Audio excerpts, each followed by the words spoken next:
नमस्कार दोस्तों, आप सभी का स्वागत है हमारे चैनल लाइफ इन एम्स। जैसा कि आप देख सकते हैं, ये पीडीएफ हमारा पिछले लास्ट सीआरई का सीआरई 23 का है, जिसमें कि टाइपिंग से रिलेटेड सारे इंस्ट्रक्शन दिए गए थे। तो चलिए देखते हैं कि हमें टाइपिंग में क्या मिस्टेक्स नहीं करनी है, और हमारे टाइपिंग के आपके जो भी डाउट्स हैं वो सारे मैं इस वीडियो के थ्रू क्लियर कर दूंगा। चलिए गाइस देखते हैं, फिर शुरू करते हैं।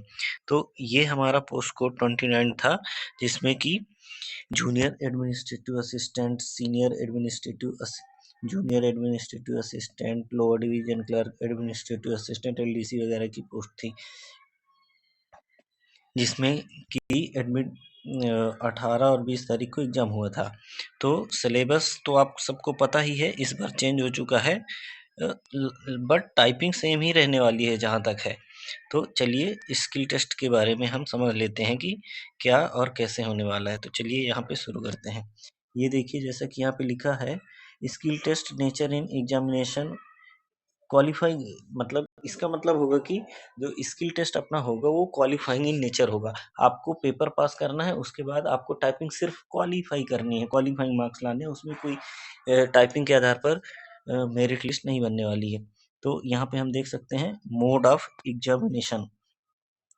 तो इसमें लिखा हुआ है मोड ऑफ एग्जामिनेशन में candidates will be evaluated for their typing proficiency in the computer.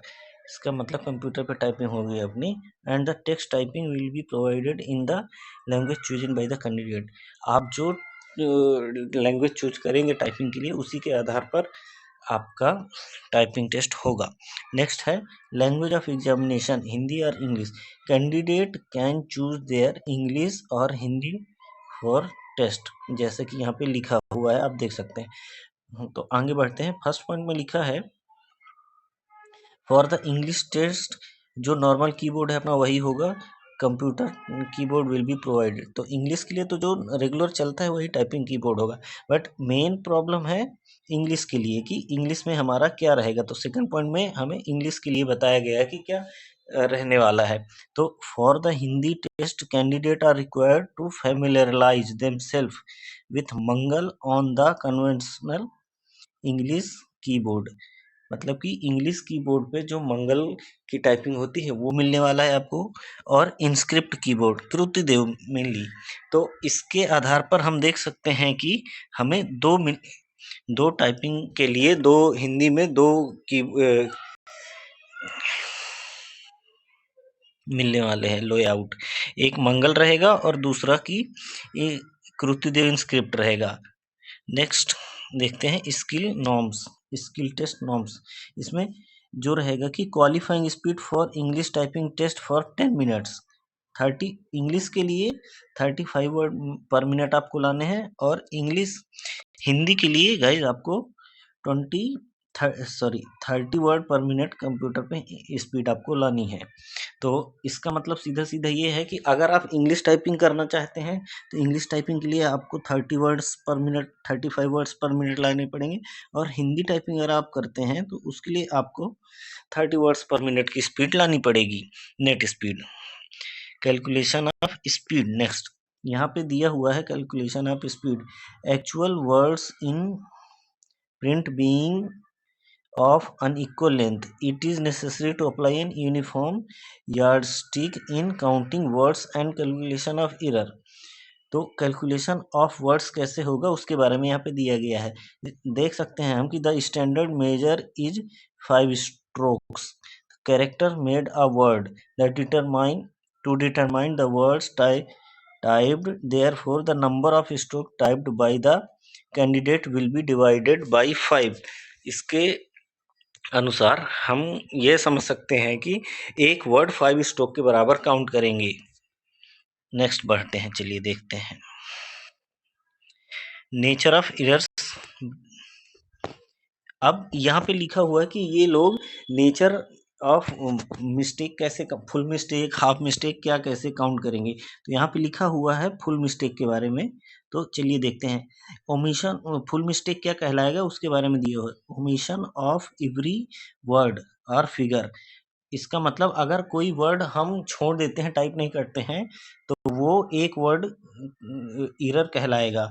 Next दिया हुआ है substitution of every wrong word. अगर हम किसी वर्ड कुछ और लिखा है हम गलत लिख देते हैं, वो भी फुल मिस्टेक कहलाएगा। एडिशन ऑफ, नेक्स्ट है addition of every wrong word figure not found in the passage.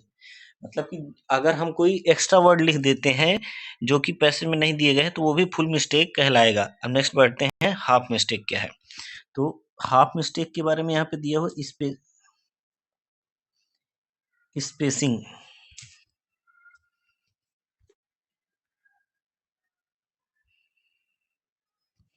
Half mistake के लिए यहाँ पे दिया हुआ है स्पेसिंग एरर।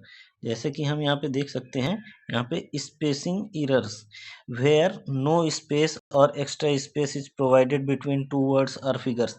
अगर हम स्पेस करने में गलती करते हैं तो हाफ मिस्टेक काउंट होगा। जैसे कि अगर हम किसी जगह पे दो स्पेस दे देते हैं तो वो भी हाफ मिस्टेक काउंट होगा, और किसी किन्हीं दो वर्डों के बीच में स्पेस नहीं देते हैं तो वो भी हाफ मिस्टेक काउंट होगा। Next spelling errors. Spelling errors में आएगा रिपीटिशन और एडिशन और ट्रांसक्रिप्शन, ओमिशन और सब्सटीट्यूशन ऑफ अ लेटर। और मतलब कि अगर कोई भी वर्ड हम टाइप करने में स्पेलिंग मिस्टेक करते हैं तो हाफ मिस्टेक कहलाएगा। फिर नेक्स्ट है रॉन्ग कैपिटलाइजेशन, जिसके जहाँ पे मतलब कि अगर हम कोई कैपिटल वर्ड लिखा हुआ है और हम स्मॉल लेटर टाइप कर देते हैं तो वो भी हाफ मिस्टेक कहलाएगा। Wrong use of capital letters for small case letters are for use of small case letters for capital letters not capable for Hindi typing. तो ये जो रॉन्ग कैपिटलाइजेशन मिस्टेक में काउंट करेंगे हाफ मिस्टेक में, तो वो हिंदी के लिए अप्लीकेबल नहीं होगा, क्योंकि हिंदी में कैपिटल लेटर और स्मॉल लेटर का यूज नहीं होता है। Next penalty for error mistake. अभी हम देखेंगे कि पेनल्टी क्या मिलेगी, क्या निगेटिव मार्किंग रहने वाली है एरर मिस्टेक की। तो जैसा कि आप पॉइंट नंबर 3 में देख सकते हैं, पेनल्टी फॉर एरर मिस्टेक दिया हुआ है। For each full mistake the penalty shall be 50 stroke character और 10 words 5 stroke equal to 1 word. तो यहाँ पे साफ साफ दिया हुआ है गाइस कि एक फुल मिस्टेक के लिए आपको 10 वर्ड्स का माइनस लगने वाला है, जिसके अकॉर्डिंग अगर आप 5 फुल मिस्टेक करते हैं तो 50 वर्ड आपके माइनस हो जाएंगे। तो अभी नेक्स्ट फोर्थ पॉइंट में लिखा हुआ है यहाँ पे type method of scoring the net typing speed and accuracy shall be calculated for each candidate. तो जो मेथड ऑफ स्कोरिंग होगी वो नेट टाइपिंग स्पीड के आधार पर होगी, ना कि ग्रॉस के आधार पर। इसका मतलब है कि आप जो भी ग्रॉस टाइपिंग करेंगे और उस पर फिर आपकी पेनल्टी जो रहेगी, निगेटिव मार्किंग रहेगी, वो माइनस करने के बाद आपकी नेट स्पीड निकाली जाएगी। उसके आधार पर आपकी जो स्कोरिंग होगी उसके आधार पर आपको सीट मिलेगी, क्वालिफाई होंगे आप। नेक्स्ट चलते हैं ग्रॉस टाइपिंग स्पीड। यहाँ पे दिया हुआ है ग्रॉस टाइपिंग स्पीड क्या कहलाएगी। Gross typing speed is calculated gross typing speed is calculated by the total number of strokes character typed per minute ignoring the mistake. Therefore if you have typed 2400 stroke character in 10 minutes shall be number of strokes characters per minute पर words. तो यहाँ पे अगर आप 2400 word पर type करते हैं जिसमें से 5 डिवाइड 5 से स्ट्रोक करेंगे तो आपका 480 वर्ड्स होगा, क्योंकि 5 स्ट्रोक्स इक्वल टू 1 वर्ड होता है। तो ग्रॉस टाइपिंग स्पीड आपकी हो जाएगी 480 divide by 10 minutes equal to 48 का आपका WPM हो जाएगा। वर्ड पर मिनट की ग्रॉस 48 वर्ड पर मिनट की ग्रॉस टाइपिंग स्पीड आपकी आ जाएगी। नेक्स्ट चलते हैं कैलकुलेशन ऑफ एरर्स। यहाँ पे दिया हुआ है 6 पॉइंट में कैलकुलेशन ऑफ एरर्स, जो हम यहाँ पे बताया गया है कि कैसे कैलकुलेशन ऑफ एरर्स काउंट करेंगे। Supposing in the above test you have made 2 full mistakes and 5 and 10 half mistakes. The total mistake equal to 2 full mistake plus 10 half mistakes divided by 2 equal to हो जाएगा 2 full mistakes plus 5 equal to 7। तो यहाँ पर इस आधार पर आपकी 7 full mistake आ जाएंगी। Since each mistake is equal to 50 strokes और 10 वर्ड्स, तो penalty would be 350 strokes. 7 multiply by 50 strokes or 10 words 10 words per minute 10 minutes। तो 70 स्ट्रोक्स और तो 10 मिनट्स में ये जाके निकलेगा आपका 14 वर्ड्स पर मिनट की माइनस आपकी लगेगी। तो नेक्स्ट नेट स्पीड यहाँ पे 7 नंबर पे 7 पॉइंट नंबर पे गाइस नेट स्पीड काउंट की गई। तो net typing speed gross typing speed penalty for errors mistakes in above case. Net typing speed आपकी यहाँ पे आ जाएगी 48 जो ग्रॉस थी माइनस 14 वर्ड पर मिनट की माइनस लग जाएगा, तो आपका 34 वर्ड्स पर मिनट का आपका ये नेट टाइपिंग स्पीड आ जाएगी। अभी नेक्स्ट एक्यूरेसी कैसे काउंट करेंगे वो भी देख लेते हैं। तो 8th पॉइंट में हमें एक्यूरेसी दिया हुआ है, तो यहाँ पे देखेंगे हम accuracy equal to net typing speed divide by gross typing speed multiply by 100। तो in the above case the accuracy thus be accuracy equal to 34 divide by 48 multiply by 100, तो इक्वल टू आपका आ जाएगा 70.83%। तो यहाँ पे आपकी नेट स्पीड आ चुकी है 34 एंड एक्यूरेसी जो है आपकी गाइस आ चुकी है 70.83%। तो अभी आगे देखते हैं पीडीएफ में क्या लिखा हुआ है। मीडियम ऑफ एग्जामिनेशन, जो हमारा मीडियम ऑफ एग्जामिनेशन रहने वाला है वो बाइलिंगुअल रहेगा, हिंदी और इंग्लिश में। Syllabus of examination, the syllabus will be in accordance with the level of education qualification और experience as mentioned in the advertisement from the subject general math और English. ये पिछले बार का सिलेबस है गाइस। तो अभी नेक्स्ट हम देखने वाले हैं कि मेरिट कैसे बनने वाली है। तो प्रिपरेशन ऑफ मेरिट लिस्ट, तो यहाँ पे दिया हुआ है कि कैसे आपका मेरिट लिस्ट बनेगा। तो चलिए देखते हैं गाइस, यहाँ पे सारी जानकारी दी हुई है। तो merit list will be prepared by marks scored by a candidate in both paper, first and second paper, resolution in tie cases. तो यहाँ पे दिए हुए अगर कोई केस टाई हो जाता है तो उसका कैलकुलेशन कैसे करेंगे, तो चलिए देखते हैं। When in cases where more than one candidate secures equal marks, tie will be resolved।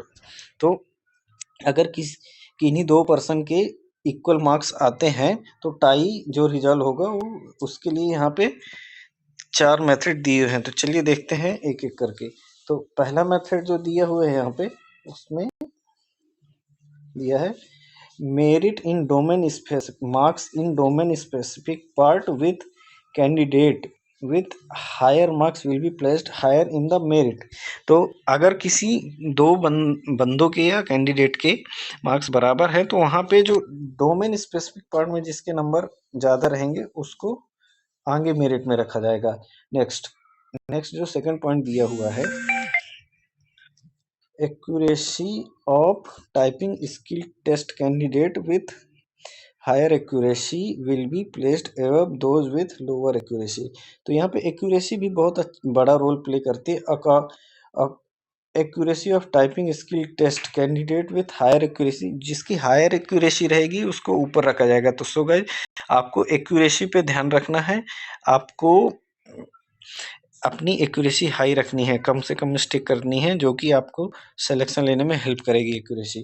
Third point है by using date of birth with older candidate plus higher. अगर ये दोनों भी कैंडिडेट के सेम हो जाते हैं, टाई हो जाते हैं, तो third by using date of birth with older candidate place higher.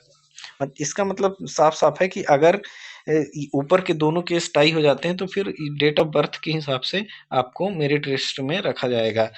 अगर आप ज़्यादा ओल्डर हैं तो आपको ऊपर मेरिट लिस्ट में रखा जाएगा। फोर्थ पॉइंट है यहाँ पे sir guys, if not resolved by first, second and third above by using first name of candidate with first alphabet will be placed higher। अगर ऊपर के तीनों पॉइंट से रिजॉल्व नहीं होता है तो फिर अल्फ़ाबेटिकल ऑर्डर के थ्रू सॉल्व करेंगे, जिसका नाम में अल्फ़ाबेट पहले आएगा उसको ऊपर मेरिट में रखा जाएगा। तो ये था सर, ये था हमारा वीडियो गाइस। तो please like share and subscribe. अगर आपको इन्फॉर्मेटिव लगी हो तो आप प्लीज़ हमारे चैनल को लाइक शेयर सब्सक्राइब करें। आपको अगर गाइस कोई भी डाउट्स हो तो आप प्लीज़ कमेंट करें, मैं उनका रिप्लाई दूंगा। So please like, subscribe and share my channel. मिलते हैं नेक्स्ट वीडियो में। अगर आपको मेरे टाइपिंग एक्सपीरियंस के बारे में भी जानना है तो मैं, अगर आप बोलेंगे तो मैं नेक्स्ट वीडियो में अपने टाइपिंग एक्सपीरियंस को शेयर करूँगा आपसे। So please comment.